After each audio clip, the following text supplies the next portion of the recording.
This is the Ionmax Vienne Dehumidifier. Let's take a look at the control panel and see what it can do.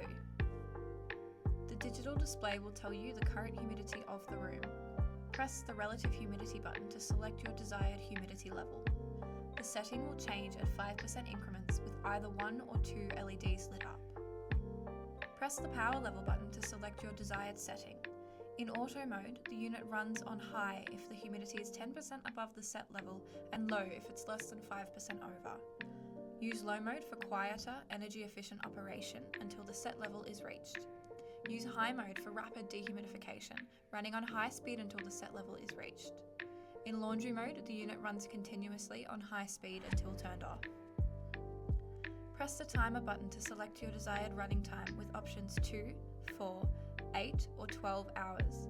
The unit will automatically switch off at the end of each selected time period. When no timer is set, the unit will run continuously or until the water tank becomes full. Press the ion button to turn the ioniser on and off. When the ioniser is on, the unit will release negative ions to purify the air.